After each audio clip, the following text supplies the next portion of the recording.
Well, guys, I did it again. I recorded a whole video and my mic was not turned on. But we're gonna do it again because, you know what? I love doing this shit. Okay, so how many of you guys come in and you're like, huh, I want to do chaos, right? So you come in and you do chaos. You get your team set up. Let's go into the chaos here. You go in here and you go through the same exact loop every time you come in and do chaos. So you go in, you wait for your nice little guys to zap in there, and then you get your little your messenger here, the messenger buddy. And then when he pops up and you're like, oh, remove 2's not here. Oh, time to escape. Or say you get like remove 1. Okay, so you take it. Let's just pretend for the sake of the video that this max health is remove 1 card, right? Maybe a convert, maybe something that you're okay with taking. And then you come in and then you look at these options here. Huh. Okay, it actually gave me reminiscence. So I can't really say like, oh fuck, this shit sucks. But honestly, this is a tier 11 anyway. So most of the time, these two don't show up. Okay, this is a very bad example. Okay, most of the time, it's dog shit, right?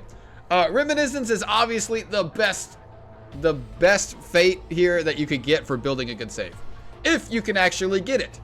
The thing is, the majority of the time, this doesn't show up, right? And then you know what you do? You escape, right? And I'm not, you know, out of bounds here, right? This is what like everybody does for this. Then you come in. Oh, let's enter again. Maybe this time we'll get the remove 2. Let's find out. Next time on Chaos Zero Nightmare. Hey, remove 2. Okay, so obviously we could have went through that whole process, I don't know, 5, 6, 7 times before we finally got it.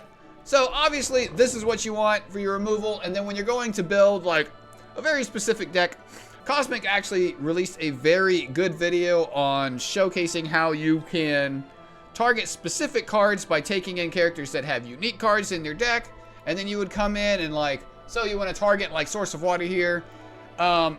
You know, for the instance of bricking the build, we could remove these 2 cards here, leaving some basics, Epiphany with some more unique cards, and there's less options to get to the boss when you get to the end and you guarantee the dupe. So like with Mei Lin, if you're trying to get like multiple copies of the move, etc.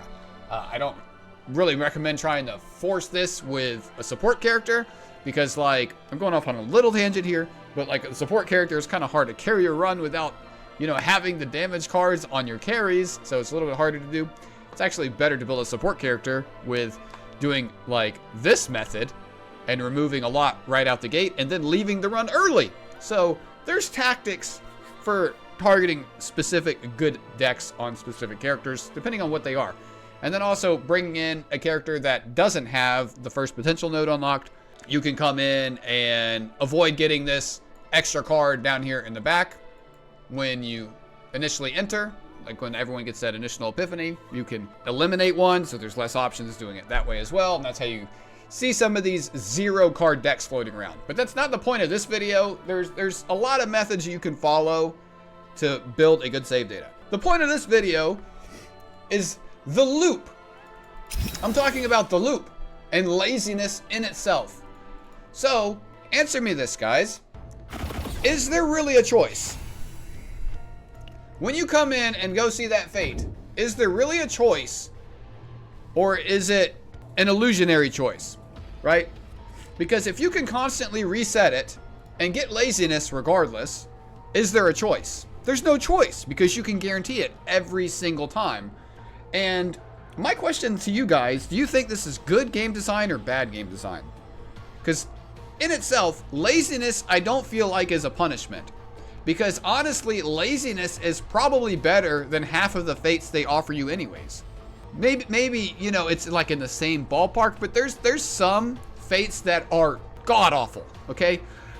And if you've watched like one of my previous videos, like a couple uploads ago, I talked about the fates and, you know, leveling up your exploration. I'll have that video pinned in the comments below.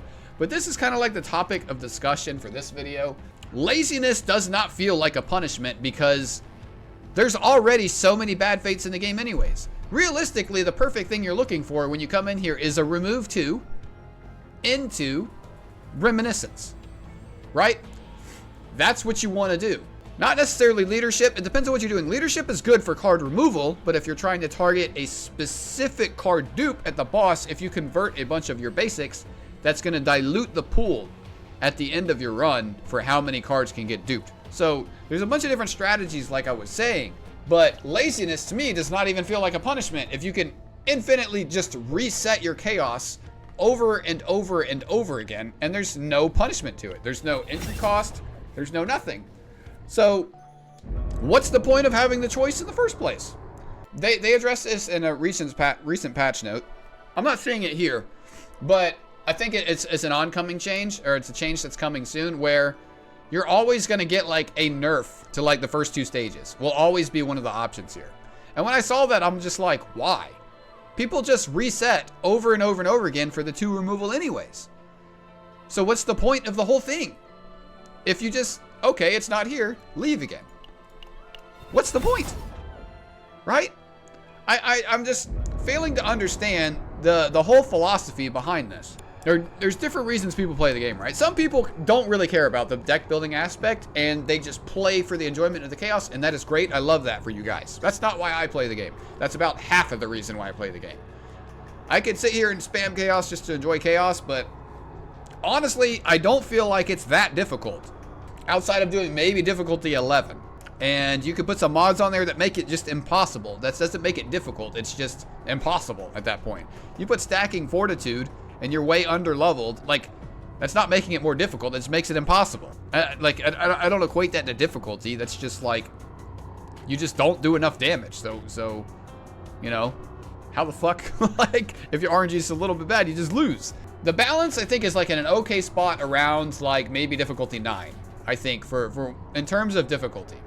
When it comes to like here, I think this is a very good balanced difficulty for what you get out of it. And at this point, it's just, you know, you're refreshing until you get something that's doable. This is very much one that I could do. I just got to go in with a high enough damage team to be able to kill the last boss before I die. Is that difficult? Or is that just, I don't think that's difficult if the boss just doubles his damage like every turn. I don't find that difficult. It's just an arms race, and how good was your RNG during the run? Is better RNG like equate to difficulty? I suppose, but it's fake. It's fake difficulty because, you know, it's just, you have like the illusion of choice because everything comes down to RNG. You just pick the best option anyways. So it's just like, is that difficult or is that you just unlucky, right? Does that make sense? Kind of veering a little bit off topic here. Basically, the point of this video is just like, what's the point of the choice at the beginning here if there's no choice? You can just leave and go back in. And it doesn't even feel punishing. You just leave, go back in. Oh, I didn't get to remove. Oh, I got to remove here. And this is actually the better one. Because fuck the stress, you know what I mean? So we get to remove again. It's always the best start.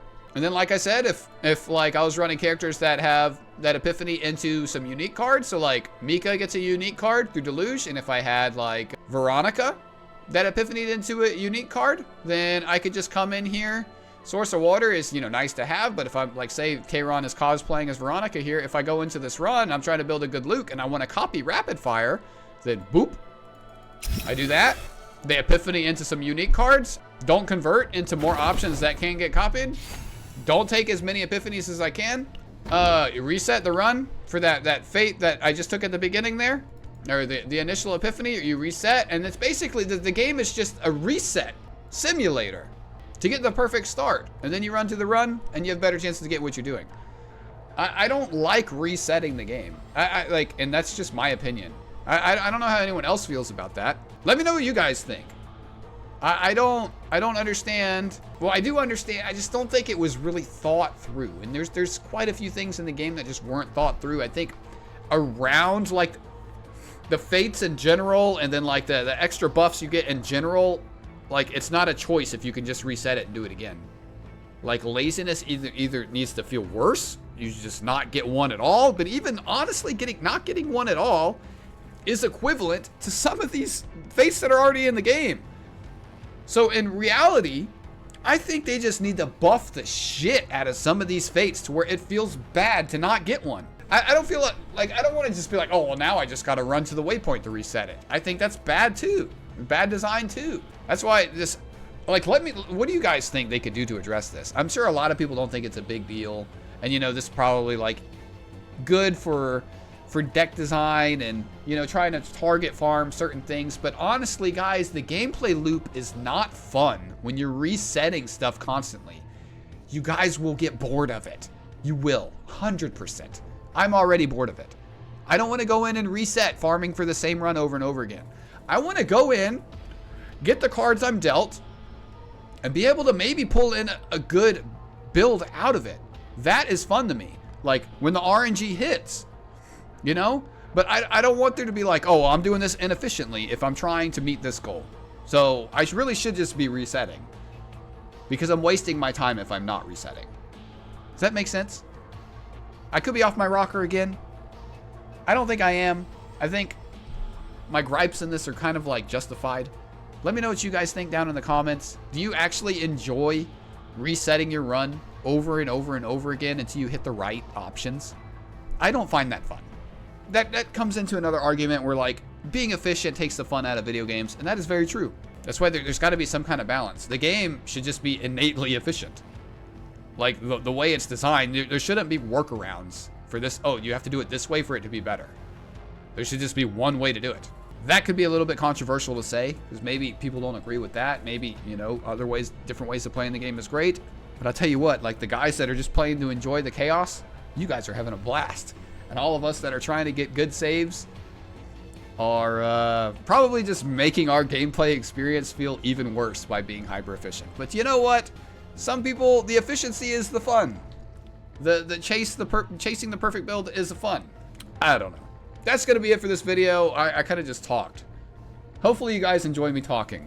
If you made it to the end of this video, holy shit, you're the GOAT. Make sure you like, comment, subscribe. I'll catch you guys later. Peace. You fight as if you have 9 lives. This world has no place for